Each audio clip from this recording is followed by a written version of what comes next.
kick this off today. I'm Tom Wright. I'm the Director of Health and Medicare here at Golden Care, and we're happy that you could join us today. This is part of an ongoing series of webinars on life and annuity sales, in part to promote our LARC site, which is the Life and Annuity Resource Center. It's a great tool that helps agents get introduced to life and annuity sales, but it also has a number of features that are great for veterans as well. And we're doing this in conjunction with one of our integrity partners, Brokers International out of Des Moines. And today, Bobby Neeram, Vice President of Life Sales, is here to present to us on 8 reasons why everyone needs permanent life insurance. And so I'm excited to have him here. I did want to start off today, though, just with a quick note. Like I said, this covers both annuity and life sales. And something that caught my eye this week, LIMRA, which is the Life Insurance Marketing and Research Association, they had released a report about annuity sales in the United States. And annuity sales have been really off the charts for really the last 3 years, but the last 6 quarters, the sales have been over $100 billion a quarter. This first quarter of this year, $105 billion. That's trending up over 2 years, from really around $80 billion per quarter. Last year, that kind of went into the mid 90s, and then the last quarter of last quarter of 23 going into 24, it's been above 100 billion each quarter. And so some of that's due to economic uncertainty in the market and people looking for products that are more, have a lot more protection. And so that's one of the reasons we're here. But these products can be a great addition to your portfolio. And with that, I'm going to turn it over to Bobby for the presentation today. Thanks again, Bobby, for joining us.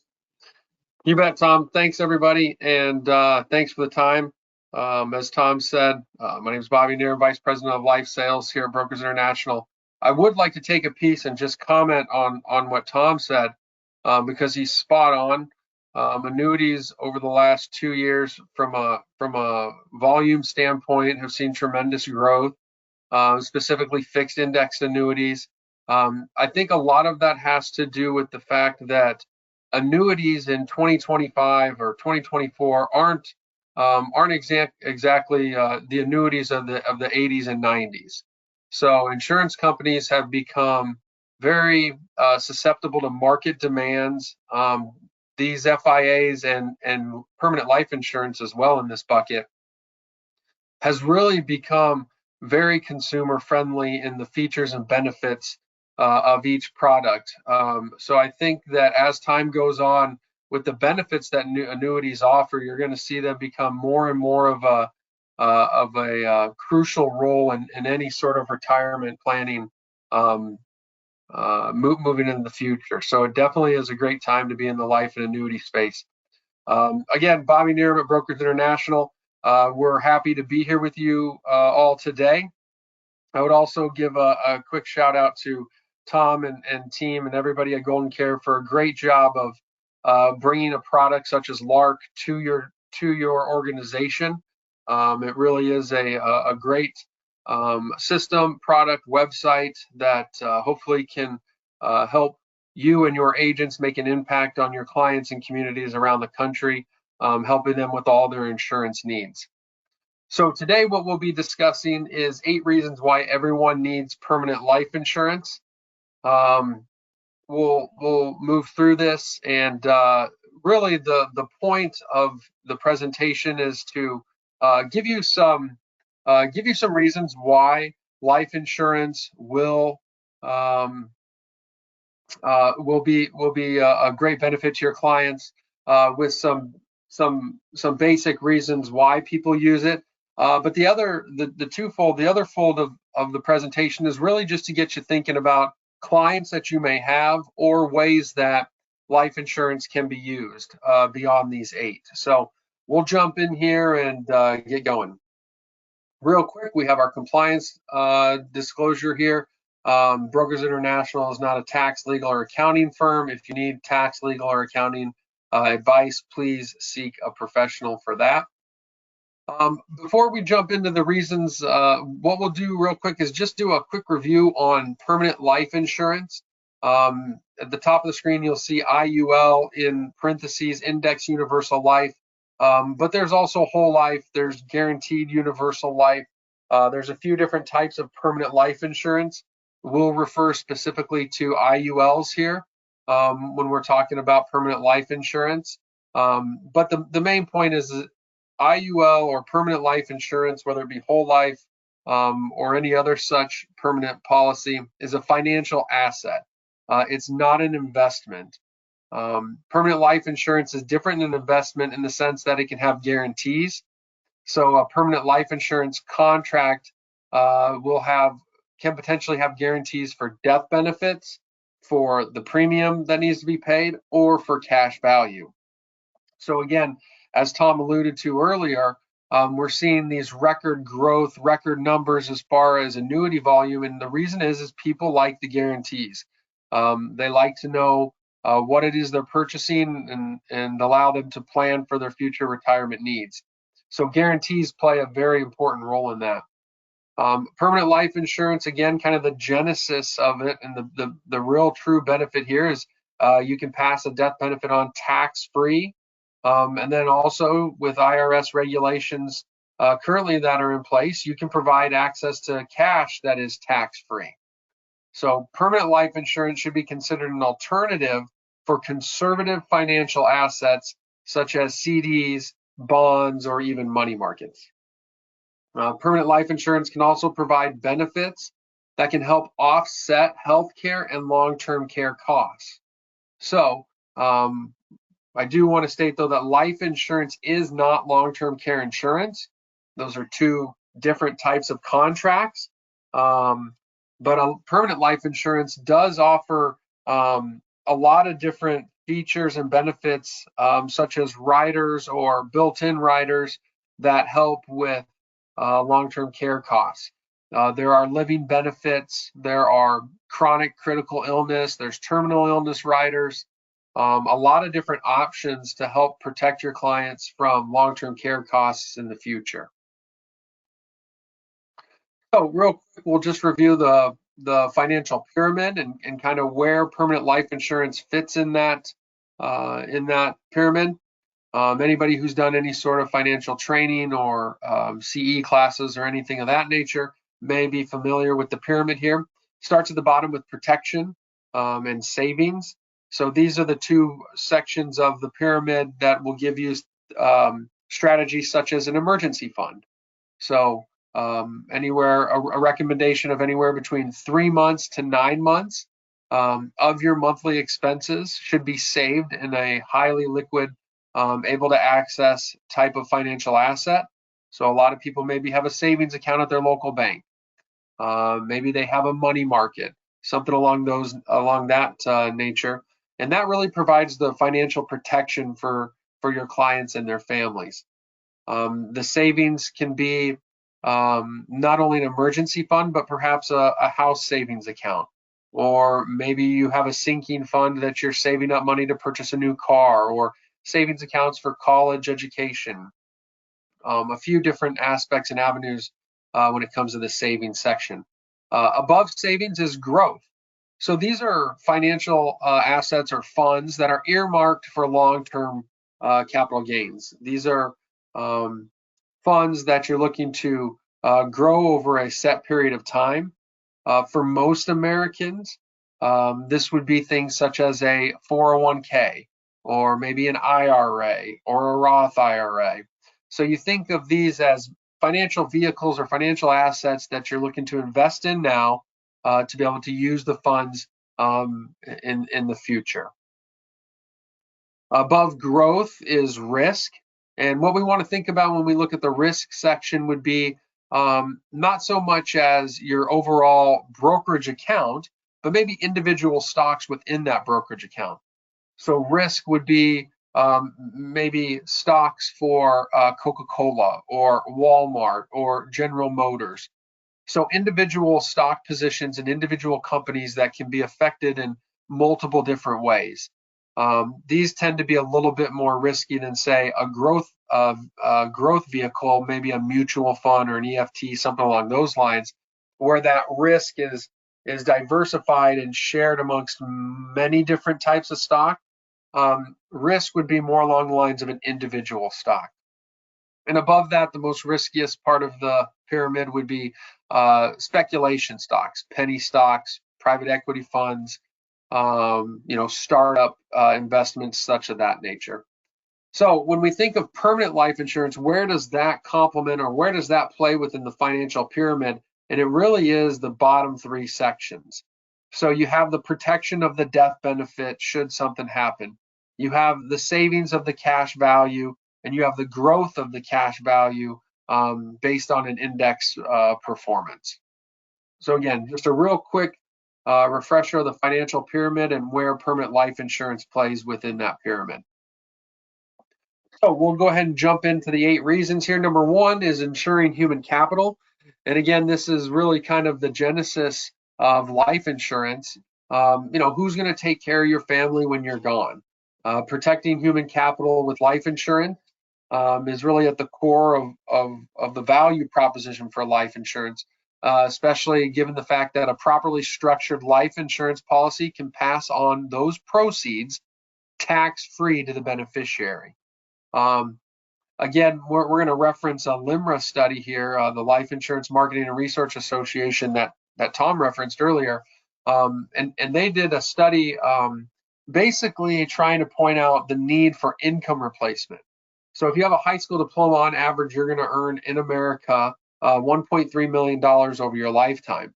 Now, as your education level increases, so does that lifetime earning.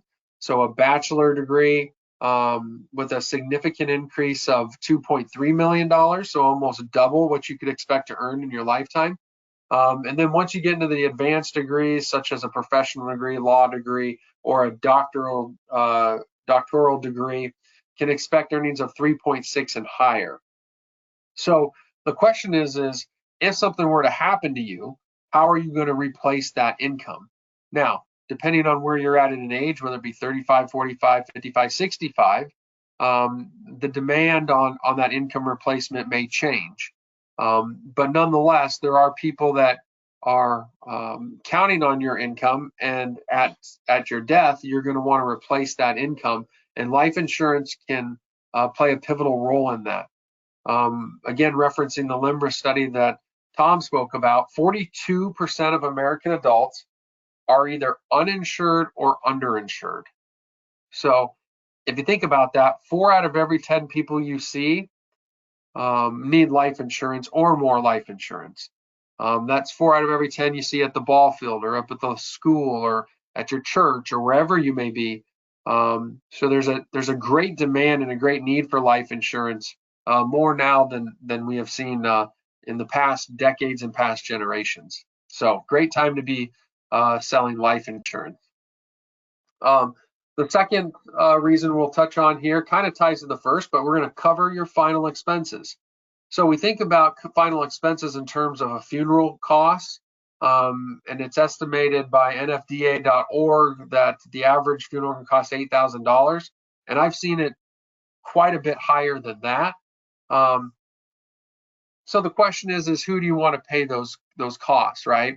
If you don't have a policy put in place, then you're going to pass all those costs on to your loved ones. And so having life insurance is a great way to cover that final expense. And when I say final expense, specifically for burial costs.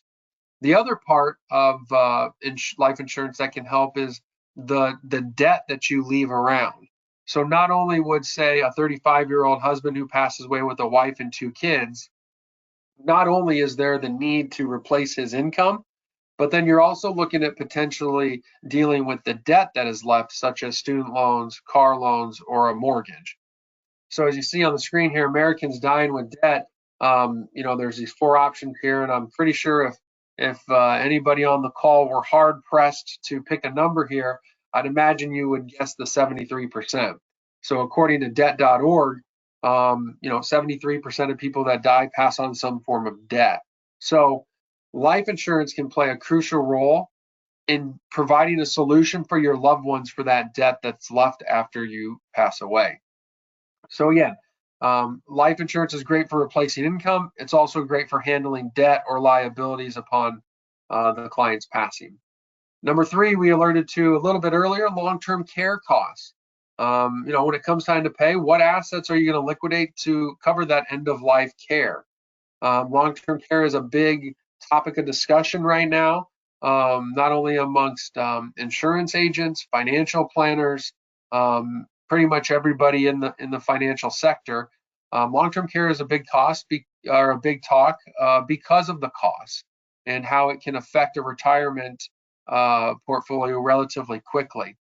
Longtermcare.gov reports that 70% of us who reach age 65 will require some form of long-term care.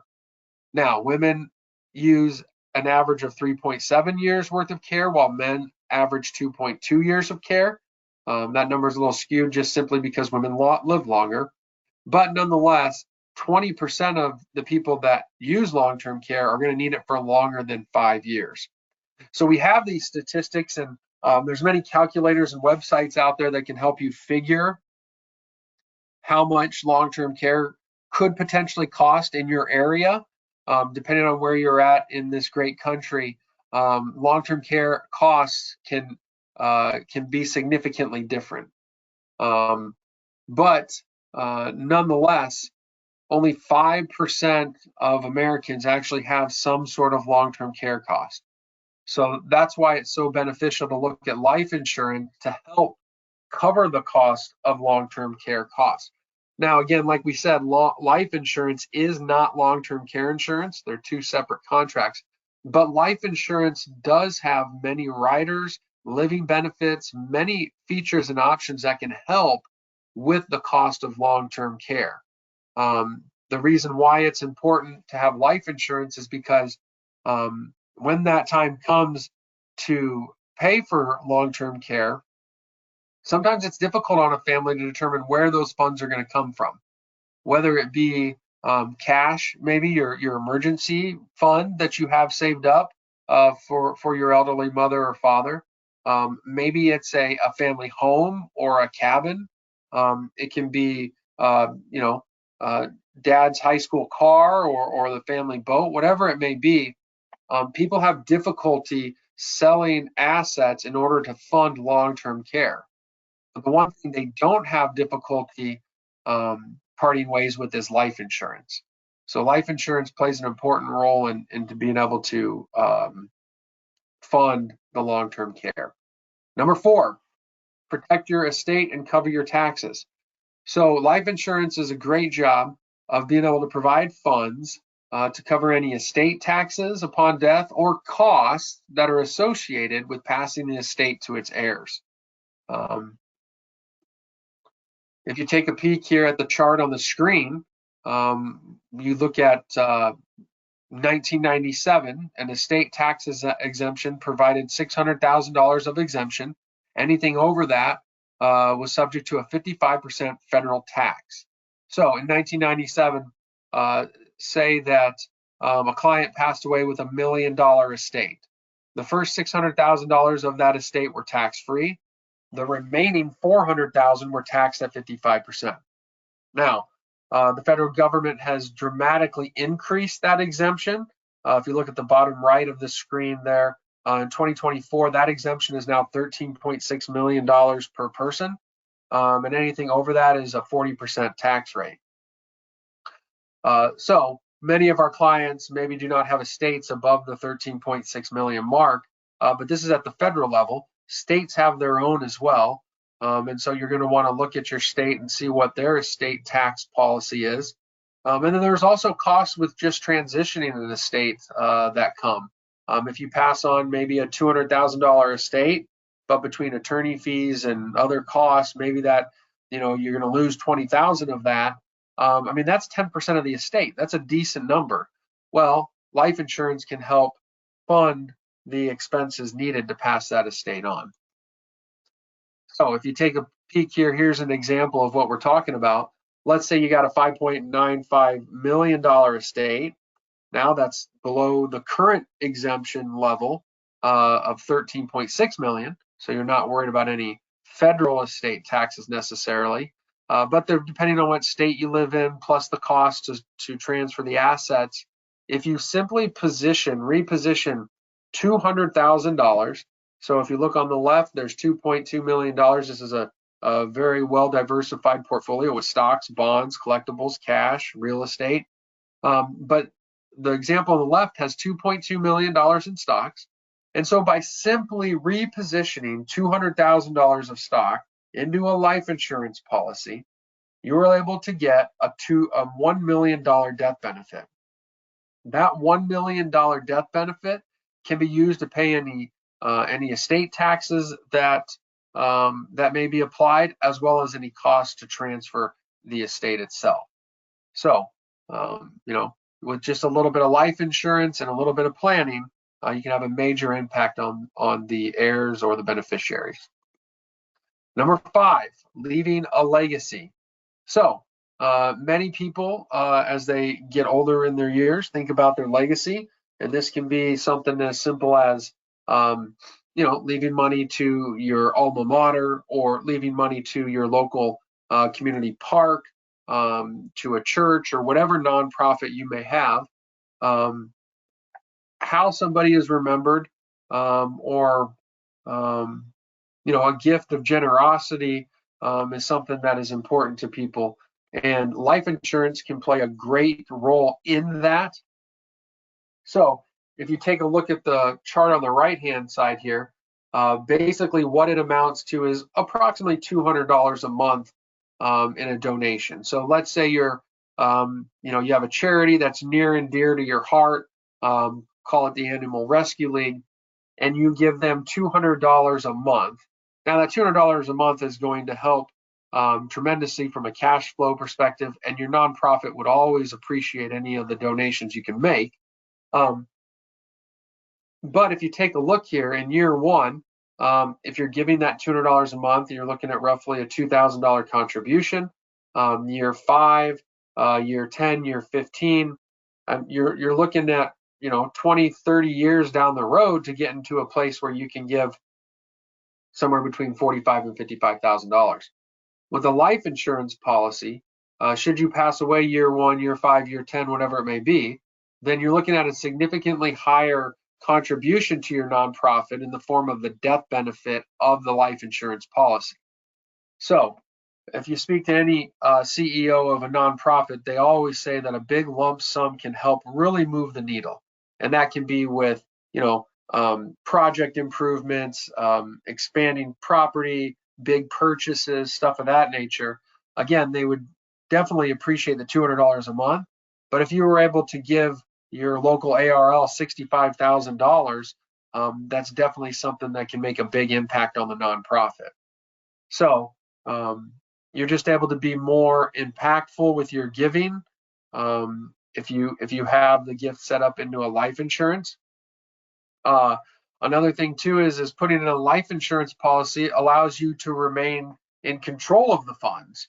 So if something were to happen down the road, maybe there's an emergency or healthcare cost or whatever it may be, you're not going to be able to go to the nonprofit and say, hey, I've been giving you $2,000 a year for the past 10 years. I need that 20 grand back. It just doesn't work that way. But a life insurance policy gives you the ability to use that cash should you need it, as well as remaining in control over who the beneficiary is of the policy.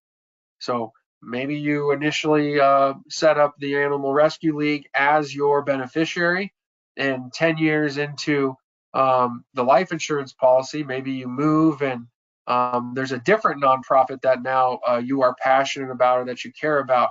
You're able to change that beneficiary in order to direct where those funds go.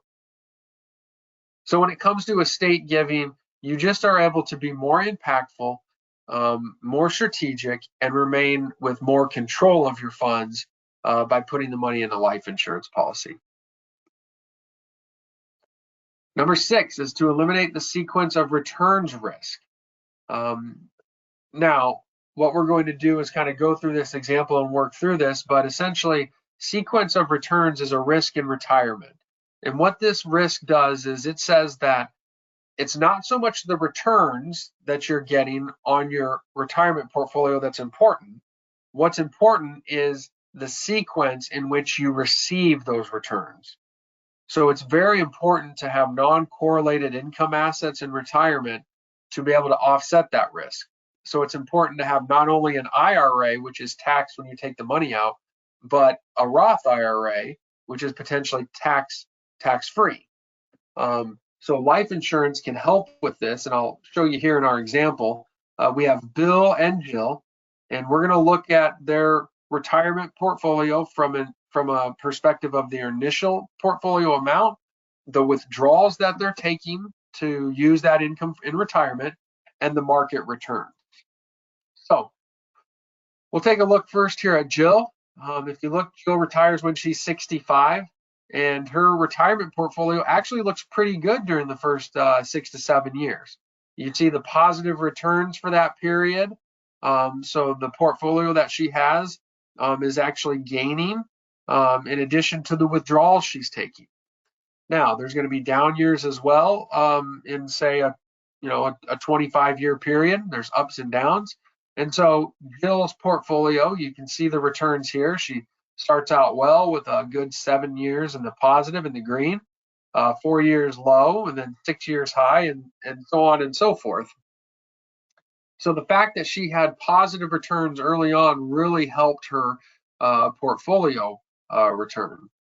Now, if we take a look at Bill, when he returns, he's going to actually have the same returns. This is exact same return percentages as Jill, but it's the sequence that's a little different. So when Bill retires, the market actually finishes down for the first 4 years. So his portfolio actually shrinks or gets smaller during the first 4 years due to market returns, in addition to the fact that Bill is withdrawing principal from the portfolio as well. So that's a lot of pressure that's going to be put on his portfolio. Not only are the market returns down, but then Bill is also withdrawing principal from the portfolio. So this chart here really kind of explains what we're talking about here. Negative returns early on can dramatically affect in a negative way the overall portfolio. So if you look based on the returns and the withdrawals, Bill's actually running out of money in between age 84 and 85. And when we compare that with Jill and her positive returns, we can see that her money lasts well past age 90. So it's not so much the returns, it's the sequence of those returns when you enter retirement that we're talking about here. That's where we get the sequence of returns risk.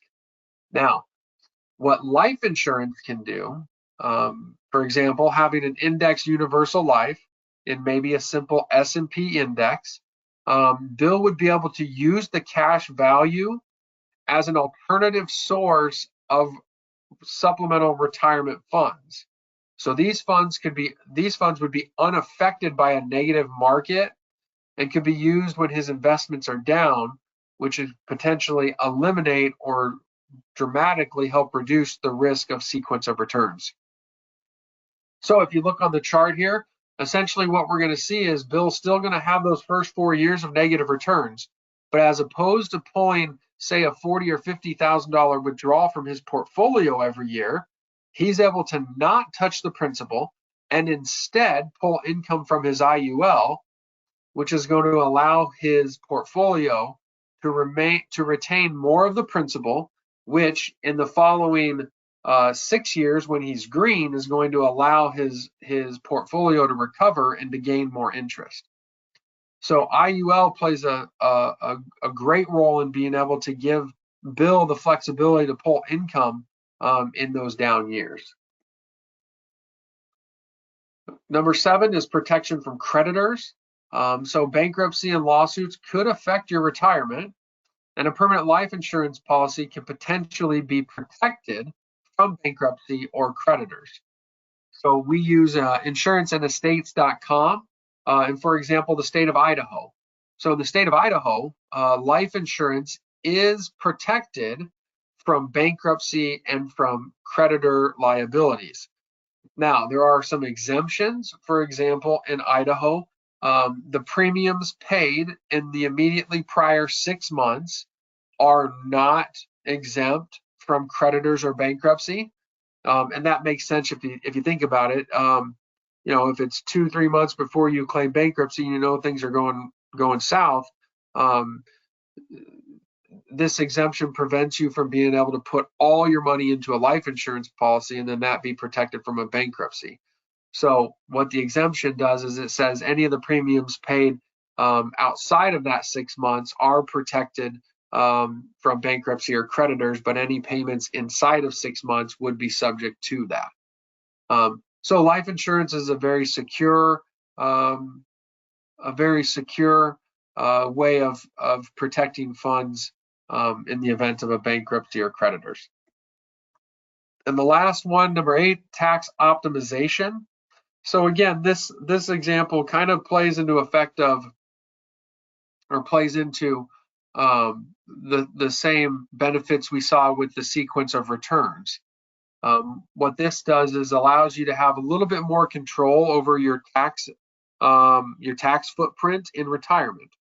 So if you look at the top chart here, we're looking at taking $200,000 of taxed income. This can be from maybe an IRA or a 401k or some sort of taxable account in retirement. So you're looking at income of $200,000 in a given year. And if the status is married, you're looking at paying approximately $41,000 in taxes on that money with an effective rate of roughly 20%. Now, should you have an index universal life policy where you can actually take funds tax-free, and say you took $20,000 and the other $180,000 came from your same taxable account with the same filing status, your taxes are actually about $4,700 less. And the reason is because you have less money you're pulling from the tax bucket. Each option still gives you the $200,000 of income that you need in retirement, but clearly you're able to keep more of your money if the taxable bucket is less. So hopefully those numbers make sense there. And by simply reallocating 10% to a tax-free income source, it's going to save you about $4,700 in taxes, which is a big deal in retirement. So it's very similar to the tax optimization in the sequence of returns as well. So that goes through the 8 reasons that we had prepared remarks on there.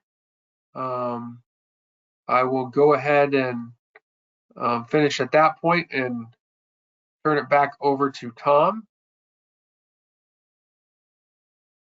Well, Bobby, thank you so much for the information today. I just unmuted everyone's line. You would have to unmute yourself at your end if you want to ask a question. I also opened up the chat if you want to drop a chat in there. But again, appreciate Bobby's input. I think in the last couple sessions, we talked about using the needs assessment or the fact finder in order to collect information about specific clients that you run into.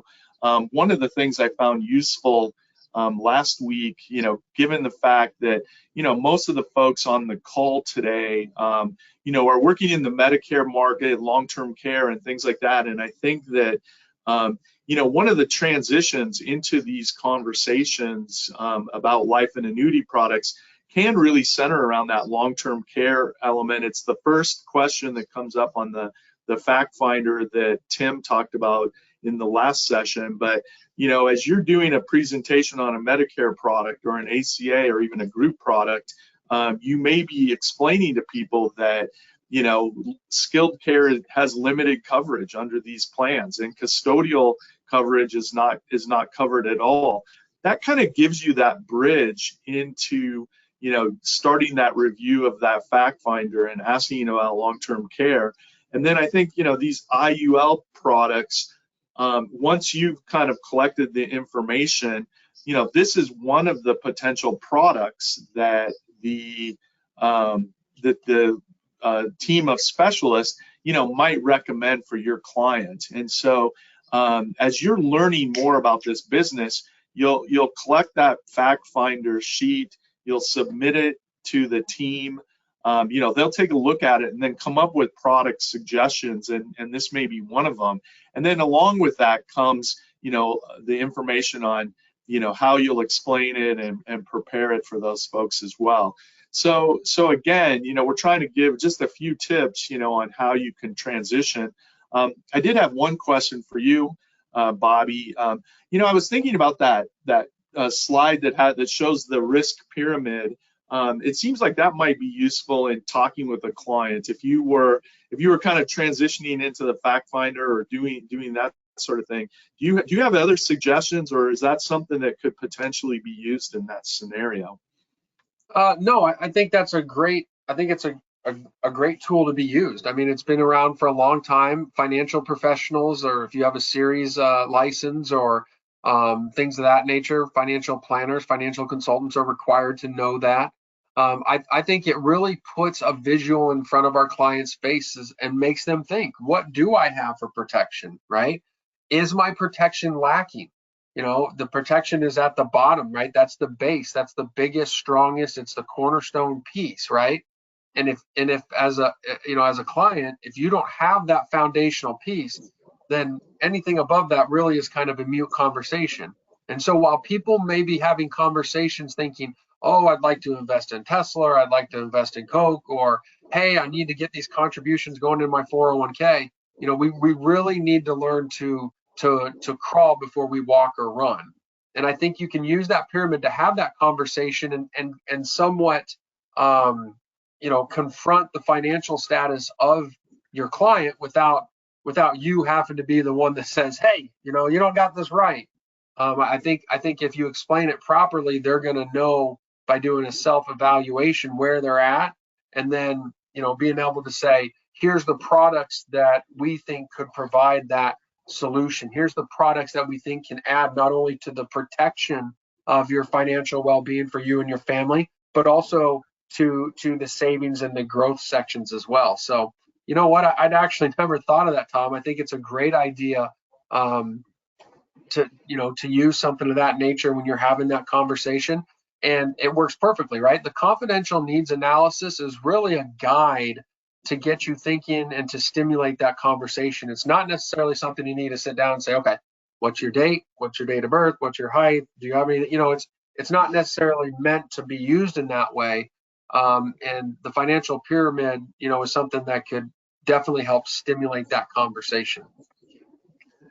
Thanks very much. I've got a specific question from Kevin Kane. It says it's an SOR question. I recommended an IUL to a 68-year-old male. His Edward Jones suggested a VUL for 20% less. How do you overcome the objection? I think you point to, the market. I think you point to the market. With a VUL, you can lose, right? If you take a 68-year-old who's probably drawing income from those assets, it's really just a risk appetite of the client. I think simply showing them here's what could potentially happen, and showing what that floor is on an IUL. So an IUL, zero is your hero is a lot of times what you hear being said, and the reason is because if you take a year like within the past 3 or 4 years when the S&P was down 20%, well, on a VUL, you're losing that. In addition to that, you're losing the amount of insurance coverage. So if you're 68 years old, are you really looking to have that type of financial asset again? I completely get it if you're 30 or 40 or maybe even young 50, right? You have that time horizon to recover those to recover those losses. But if someone is 68 years old, it's really a question of what are your priorities, right? Are you looking for protection? are you looking for something with a floor? Having that conversation, and ultimately, if the 68-year-old client, is fine with that type of risk at his age, then it's really tough to beat that sale, because ultimately it's our job to educate the client. And if we do that properly, then odds are a 68-year-old will see the benefits of an indexed universal life versus a variable. All right, I'm passing along Kevin's thank you on that. He had made that point, so that reinforces what certainly reinforces what he's thinking, but kind of gives a little layer of education for us as well. How significant is the policy value of a pay to 95 face value versus a 10 pay or a single premium? I don't know if I'm. So I think basically what they're getting at in that conversation is the cash value. If you do a single premium, then you get those funds in there. Now, I guess we should back up and say, if we're looking at a single premium product, one of the things about that is the IRS has certain limits of funds that can go into a policy and it still be considered life insurance by the IRS standards. If the policy has too much money go into it, according to the IRS standards, then that policy would be what's called a modified endowment contract. So I don't want to get too technical or too jargonal, but if you have a $250,000 death benefit policy, right, the IRS isn't going to let you come in and put $1 million in there and let it grow, and then you take money out and say, I don't have to pay taxes on any of this. They don't allow that. So what they do is they limit the amount of money that can go into a policy based on the size of the death benefit. So in a single premium product, you are surpassing those guidelines. It still is a life insurance policy, but it's considered a modified endowment contract, or a MEC, which means that there's going to be different tax parameters around that product versus a 10 pay or a pay to 95. Okay. So we want to kind of level set on the two differences of the products. Now, if you can get the funds in 10 years, or a 5 pay or a 7 pay, that's going to allow you to put more funds in early on, which is going to allow you to create more cash as the policy goes on. It's difficult to create more cash if you're paying that to age 95, because essentially you're waiting to get all that money in till age 95 versus getting that money in within 7 years or 10 years. So the cash value, having a higher cash value with those larger pays early on, is going to allow you to accumulate more of that cash value by the time you reach age 95 versus making, a yearly payment from, say, age 50 to 95, right? The sooner they can get those funds in, the sooner those funds can get working, the more cash value you're going to have.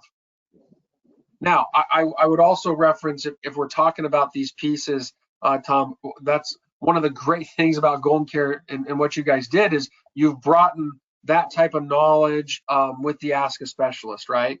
You don't necessarily have to be a tax expert or, completely knowledgeable around CVAT or guidelines or, MECs and stuff of that nature. That's where Ask a Specialist comes in. And our job really is to just have good conversations with our clients, kind of figure out what their situation is, where the gaps are, where their needs are, take that information, pass that to Ask a Specialist, and that team is going to have the knowledge base and the products to be able to provide a solution to the client. Yeah, and I think just to reinforce that point, our clearly one of our points is not to hang on one second. Clearly one of our points here is to let you know that this does not have to be intimidating. The Ask a Specialist team is really like a concierge service where once you've collected that information, you've uploaded it, they're going to be there to work with you, through these scenarios. And if some of them need more complicated solutions, we have that expertise, and and information available. But I think most of the time, you're going to find these scenarios are fairly straightforward.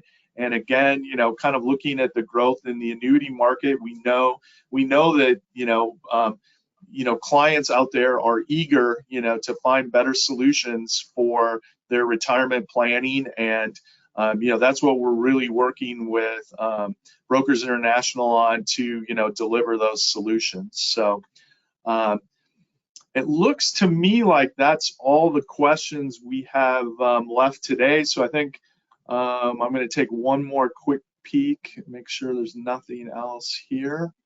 No, I think we're good. So again, I want to thank everyone for joining us today. Bobby and I, appreciate your time, and please reach out to us if you have any questions that come up in the interim.